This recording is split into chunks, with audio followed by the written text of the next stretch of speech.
ముందు వాళ్ళు. Right. So Prem Gandhi గారు, చేవెళ్లలో ఎంపీ అభ్యర్థి ఎవరైతే ఉన్నారో కొండా విశ్వేశ్వరరెడ్డి గారు, మీ పార్టీ నుంచి ఆయనకి టికెట్ ఇచ్చారు కాబట్టి గతం నుంచి చూసుకుంటే 2014 నుంచి ఆయన ప్రతిసారి ఎన్నికల్లో ఒక్కొక్క పార్టీ నుంచి ఉంటుకుంటూ వచ్చారు. 2014లో టీఆర్ఎస్ నుంచి పోటీ చేస్తారు, ఎంపీగా గెలిచారు. 2019కి వచ్చేటప్పటికి కాంగ్రెస్ పార్టీలో ఉన్నారు, ఆ పార్టీ టికెట్ ఇచ్చింది, బట్ ఆసారి ఓడిపోయారు. మళ్ళీ ఇప్పుడు 2024కి వచ్చేటప్పటికి బీజేపీ నుంచి పోటీ చేయబోతున్నారు. ఇక్కడ కొండా విశ్వేశ్వరరెడ్డి వర్సెస్ కాసాని జ్ఞానేశ్వర్ ముదిరాజ్ వర్సెస్ రంజిత్ రెడ్డి గారు, ఇలా నడుస్తున్న పరిస్థితిలో కొండా విశ్వేశ్వరరెడ్డి గారికి గెలుపు అవకాశాలు ఎంతవరకు ఉన్నాయి, అక్కడ కలిసి వచ్చే అంశాలు ఏంటి బీజేపీకి అనేది? ముందుగా వివిధ పార్టీ నాయకులందరూ కూడా నమస్కారం, యోయో ప్రేక్షకులకు కూడా నమస్కారం. 100% ఈడ స్కోప్ చాలా ఎక్కువ కనబడుతూ ఉంది. దానికి గల కారణాలు ఏంటంటే, ఎప్పుడైతే నియోజకవర్గం 2009లో స్టార్ట్ అయినటువంటి పార్లమెంట్ కాన్స్టిట్యున్సీలో మొదటిసారి కూడా 2009లో భారతీయ జనతా పార్టీ నుంచి అప్పుడున్నటువంటి నాయకులు, సీనియర్ నాయకులు బద్దం బాలరెడ్డి గారు నిలబడ్డారు. బద్దం బాలరెడ్డి గారు కూడా నిలబడ్డప్పుడు అప్పుడు 3వ స్థానంలో ఉన్నాం మేము. 1,00,000 పై ఓట్లు, 1,12,700 ఓట్లు వచ్చి అప్పుడు కూడా 3వ స్థానంలో ఉన్నాము.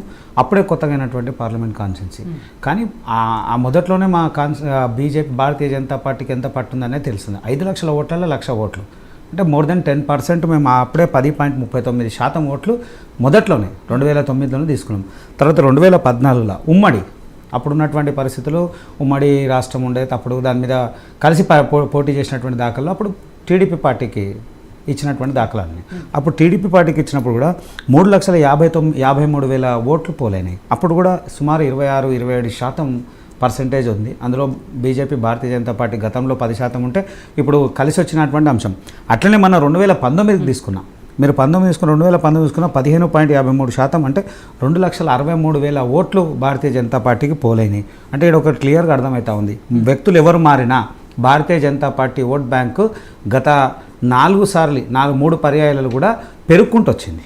దాంట్లో ఏమాత్రం సందేహం. ఇంకోటి మొన్న అసెంబ్లీ ఎలక్షన్లలో జరిగినటువంటి మన 19 ఏళ్ళ అసెంబ్లీ ఎలక్షన్లలో చూసుకుంటూ పోతే గెలిచినటువంటి అభ్యర్థులు భారతీయ జనతా పార్టీకి సంబంధించినటువంటి అభ్యర్థి గెలవకపోవచ్చు, కానీ అన్ని చోట్ల బలంగా ఢీక్కున్నట్టు 1-2 స్థానాలు ఉన్నాం. మహేశ్వరం చూసుకుంటే 1,39,000 ఓట్లతోని 2వ స్థానంలో ఉన్నాము. అలాగే రాజేంద్ర నగర్ కూడా 2వ స్థానంలో సుమారు 80,000 పైన. అలాగే షేర్లింగంపల్లి 90,000 పైన ఓట్లతోని షేర్లింగంపల్లిలో 2వ స్థానంలో ఉన్నాము. అన్ని స్థానాలు ఏ స్థానంలో కూడా మేము 2వ స్థానంలో నిలబడి బలంగా ఢీక్కున్నటువంటి దాఖలు.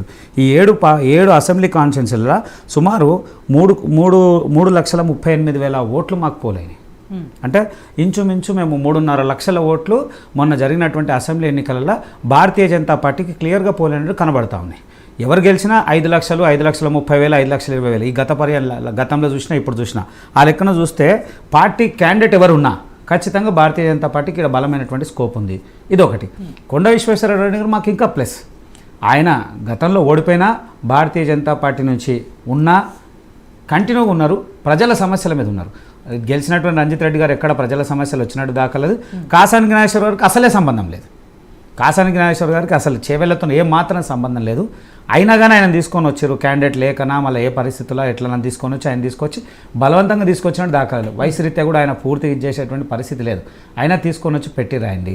తర్వాత కొండా విశ్వేశ్వరరెడ్డి గారు మొన్నటి వరకు నేను పోటీ చేస్తా అని చివరి నిమిషంలో మళ్ళీ కాంగ్రెస్ నుంచి పోయి పోటీ చేస్తూ ఉన్నాడు రంజిత్ రెడ్డి మీద భయంకరమైనటువంటి నెగిటివ్ ఉందంటే కారణం ఏంటంటే ఆ పార్టీ నాయకులే. కాంగ్రెస్ నాయకులు కూడా చాలామంది ఉన్నప్పుడు ఈయనకు అప్పటిదప్పుడు వచ్చి ఈయనకి ఇవ్వడం అనేటువంటి భావం కొంత వ్యతిరేకం. పూర్తిగా క్యాడర్ వాళ్ళ కాంగ్రెస్ క్యాడర్ సహకరించదు, ఏమాత్రం సహకరించదు. దాంట్లో కొంత వ్యతిరేకత కనబడతా ఉంది. ఇంకోటి 5 సంవత్సరాలు కూడా ప్రజలు ఎక్కడ ఉన్నటువంటి దాఖలాలు లేవు. ఆయన పరిమితి చాలా తక్కువ పరిమితి, ప్రజలతో కనెక్ట్ అయ్యేటువంటి లేదు. కానీ కొండా విశ్వేశ్వరరెడ్డి గారు అట్లా కాదు. 5 సంవత్సరాలైనా ఓడిపోయినా ప్రజలతో మమేకమన్నారు. విద్యార్థుల సమస్యల మీద మాట్లాడిర్రు, రైతుల సమస్యలు చాలా సున్నితమైనటువంటి విషయాలు. రైతులకు సంబంధించి కొన్ని పంటను ఎట్లా కాపాడుకోవాలి అంటే తక్కువ ఖర్చులా ఆ పంటను ఎట్లా కాపాడుకోవాలని చెప్తున్నారు. కొండా విశ్వేశ్వరరెడ్డి ఎంపీగా లేకపోయినప్పటికీ, ఓడిపోయినప్పటికీ ప్రజలు అందుబాటులో ఉన్నారు, ఆయన ప్రతిదీ అక్కడ దగ్గరుండి చూసుకుంటున్నారు. కానీ అసలు ఆయన అందుబాటులోనే లేడు. ఇప్పుడు కొత్తగా వచ్చి గెలిచిన తర్వాత ఆయన ఎక్కడి నుంచి అందుబాటులోకి వస్తాడు అని అటు కాంగ్రెస్ పార్టీ నాయకులు రంజిత్ రెడ్డి గారు కూడా ప్రశ్నిస్తూ ఉన్నారు. అండ్ ప్రతిసారి కూడా అబద్ధాలు చెప్పుకుంటూ వస్తున్నారు. ఇప్పుడు కూడా గెలవడానికి మరొకసారి అబద్ధాలు చెప్తున్నారు. కేంద్రంలో అధికారంలో 10 ఏళ్ళు బీజేపీ ఉంది కదా, ఏం తీసుకొచ్చారు, ఇప్పుడు ఏ హక్కుతో ఆయన అక్కడ ఓట్లు అడుగుతున్నారు అని అక్కడ వాళ్ళ నుంచి అడుగుతున్న ప్రశ్న. అట్లే మన యోఏ టీవీ కూడా చేవెళ్లలో ఎంపీ ఎన్నికల్లో ఎవరు గెలుస్తారు అని సర్వే పెడితే కాంగ్రెస్ నుంచి రంజిత్ రెడ్డి గారు, బీజేపీ నుంచి కొండా విశ్వేశ్వరరెడ్డి గారు అండ్ బీఆర్ఎస్ నుంచి కాసాని జ్ఞానేశ్వర్ గారు పోటీ ఉన్న పరిస్థితుల్లో సర్వేలో వచ్చిన రిజల్ట్ ప్రకారం రంజిత్ రెడ్డి గారికి 48% ఛాన్స్ ఉంది అండ్ కొండా విశ్వేశ్వరరెడ్డి గారికి 42% ఛాన్స్ ఉంది.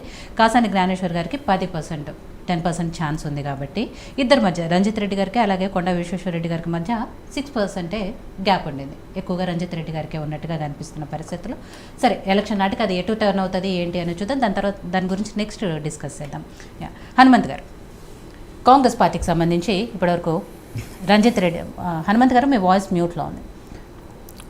కాంగ్రెస్ పార్టీకి సంబంధించి రంజిత్ రెడ్డి గారికి టికెట్ ఇచ్చారు. రంజిత్ రెడ్డి గారు గతంలో హనుమంత్ గారు వినపడుతుందండి? రంజిత్ రెడ్డి గారు లాస్ట్ టైం 2019 ఎన్నికల్లో బీఆర్ఎస్ పార్టీ నుంచి టికెట్ తెచ్చుకొని ఆ పార్టీ తరఫున గెలిచారు. మొన్నటి వరకు కూడా అదే పార్టీలో ఉన్నారు. అండ్ ఈసారి కూడా ఆ పార్టీ నుంచి ఆయనే పోటీ చేయబోతున్నారని కేటీఆర్ గారు లాంటి నాయకులే బహిరంగంగానే చెప్పారు. కానీ నాకు పోటీ చేయడానికి ఇంట్రెస్ట్ లేదు అని చెప్పిన ఆయన సడన్గా కాంగ్రెస్ పార్టీలోకి వచ్చారు. ఆ పార్టీ నుంచి ఆయన పోటీలో ఉంటున్నారు. టికెట్ వచ్చింది, ఇప్పుడు ప్రచారం కూడా చేస్తున్నారు. అండ్ గెలుపు నాదే, పార్టీ మారినప్పటికీ ప్రజలు నాతోనే ఉన్నారు, కార్యకర్తలు నాతోనే ఉన్నారు, అక్కడ ప్రజలు నాకే ఓట్లేస్తారు, నేనే గెలుస్తాననే ధీమా ఆయన వ్యక్తం చేస్తున్న పరిస్థితుల్లో ఎలా ఉంది కాంగ్రెస్ పార్టీ పరిస్థితి? ఎందుకంటే చేవెళ్ల పార్లమెంటు నియోజకవర్గంలో 7 అసెంబ్లీలో కూడా 4 బీఆర్ఎస్ పార్టీకి సంబంధించిన ఎమ్మెల్యేలు ఉన్నారు, 3 మాత్రమే కాంగ్రెస్ పార్టీకి సంబంధించిన ఎమ్మెల్యేలు ఉన్నారు. కాబట్టి ఎలా ఉంటుంది అక్కడ పోటీ అనేది?